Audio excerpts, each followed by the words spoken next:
Hello, good morning or good afternoon, whatever time it is for you. My name is Ms. Vargas, and I am a former Spanish teacher at Rancho, and now I am the instructional coach at Rancho. So, just wanted to give you a big welcome because you'll be joining us next year, either from Vista Verde Middle School or March Middle School, and we're so excited to welcome the class of 2025. So, I just wanted to say a few words. If you are here with me right now, it's because you are about to take the Spanish placement test. And we just wanted to give you a few words so you know what exactly this is all about. So, again, in advance, thank you for taking this time to take this quick little test or survey. So, why does this matter? So, you may or may not know, I'm sure you all talk so much about college and A through G requirements. You probably already know that the letter E is the world language requirement, and you need 2 years of a world language to satisfy the 2 year A through G requirement for world language.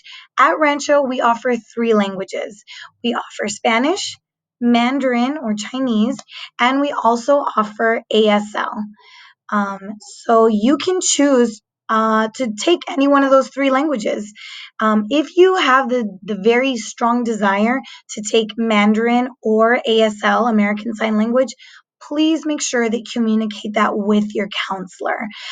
We have like four or five Spanish teachers and only one Mandarin teacher and only one ASL teacher. So there's not that many seats or availability. So if that's something that you truly, truly want to study and learn, make sure that you let your counselor know that. Because if not, you're more likely going to wind up in a Spanish class. And that's cool too. Hello, we're in Southern California. We definitely need to know how to speak Spanish, at least at a basic level. You'll find that job security is much more pleasant when you are able to speak and understand more people when you communicate. So, with that said, you're about to take this test. If you have no idea how to speak Spanish, it's okay. Just do your best, guess. It's going to probably be really fast. It's only 12 questions, and don't worry about it.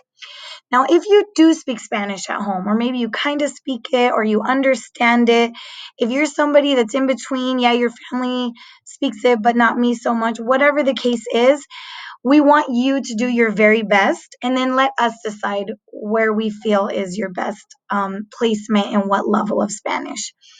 So just so you can see here, we have actually 6 different Spanish classes or courses. If you're someone who's never studied Spanish before and do not speak Spanish at home, that's great. We have for you Spanish 1 and 2. So that's aimed for students who do not speak Spanish at home and have never officially studied it. You will complete your 2 year A through G requirement in our regular Spanish 1 and 2. For our students that have already taken Spanish 1 or 2, and I know some of you have, you've already taken Spanish 1 or 2 with Mr. Garcia, you will be then placed into Spanish 3. That will be your next step if you choose to surpass the A through G requirement, which we all recommend that you do. It always looks better to surpass the requirement. You never want to do just the minimum. Um, so our students who have already taken Spanish 1 and 2, you will go into Spanish 3. And then for our students who speak Spanish at home, it just depends on how you do on our test. You may land in Spanish 3 and you may land in Spanish 4. Spanish 4 will definitely be our students who speak more fluently in Spanish at home. So again, do your best and don't worry about it. No stress. Just so you know that once you do get to Rancho and you've already completed Spanish 1, 2, and 3, and 4, you have the choice to continue onto higher level learnings of Spanish. We have Spanish language and AP Spanish language and AP Spanish literature. AP Spanish language will be the next step after Spanish 3 or 4. And that course focuses on reading, writing, and listening in Spanish. So you're going to have to be able to respond to an email. You're going to have to be able to enter into a conversation. And if you've been taking Spanish 1, 2, and 3, you should be just fine. Then after that, you can choose to take AP Spanish literature, which is a very challenging but very fun and fulfilling course. This course will study literary movements across Spain and Latin America from the Renaissance, 1200s, 1300s, 1400s, all the way to the present. And you will study poetry and short stories and essays and novels and read about different authors. So that's kind of the Spanish courses that we have available to you at Rancho.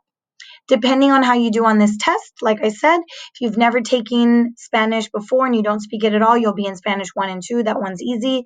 If you kind of speak Spanish at home, you will land in either Spanish 3 or 4. Either way, if you land in Spanish 3 or Spanish 4, you'll only have to take 1 year of Spanish, not 2. So you'll save yourself some time. You can go take other classes if you like, or just start climbing up the higher levels if you wish. But if you score well on this test, you'll only have to take 1 year of Spanish instead of 2. Finally, I just want to put on your radar, there's definitely some incentives to continue your learning of Spanish. There are 2 recognitions that are pretty high level, and they're very prestigious if you receive them. So nationally, on a national level, we have the California State Seal of Biliteracy. Every state has one, and you can get this by passing one of the AP exams in Spanish with a 3 or above. You have to also prove that you're literate in your other language, which is English. So you have to maintain a 2.0 or above in all of your English classes. And you also have to score standard met on the CASP when it comes to English. If you do, you will get not only the California State Seal of Biliteracy, but also the Riverside County Seal of Multiliteracy. With both of these things, you will receive a medal at graduation. You will have the official seal. It's like a really cool sticker added to your official transcripts. And you can add this to job resumes, job applications or resumes, and also to your college applications. So definitely worth it. If you love culture, you love language, you love learning, I definitely encourage you to keep listening to this and to pursue these 2 amazing recognitions. And that's it. All we can ask is for you to do your best. Please, no cheating. This is no good if you're using your phone or asking somebody around you or texting your friends. There's no way that we can monitor that. But if you end up like acing this test and wind up in a super difficult Spanish class, it's a waste of your time and it's a waste of ours as well. Just do your best on your own. You have a limit of 30 minutes. It's only 12 questions. And for those of you that already speak Spanish, listen up. There is a question towards the beginning, and it literally just says, do you speak Spanish? If you do, if you say yes, please say yes if you do, it will take you to a flip grid. At the flip grid, you will record yourself answering 3 questions in Spanish. So literally, you'll just hit record and answer the 3. Tienes que responder las 3 preguntas en español. ¿Vale? Cuando termines, you're just going to hit submit on your Flipgrid, and then you're going to go back to the Google form and finish the rest of the questions, okay? Make sure that when you finish, you hit submit. And that's it. One tip on the Flipgrid, if you do have your phone, don't use it for cheating, but I would go ahead and snap a picture of the questions, just because once you start recording, you're not going to be able to see the questions and you might forget what the heck you're supposed to talk about. So take a picture of the questions on the Flipgrid. For those of you that speak Spanish. If on that question you say, no, I don't speak Spanish, it's not going to take you to the Flipgrid. Just continue the form as is. And again, don't forget to hit submit. So again, my name is Ms. Vargas. Please email me avargas@valverde.edu. If you have any questions, you may also email your counselors there at your middle school or Mr. Garcia, and we will try our best to answer your questions and find a place for you here at Rancho.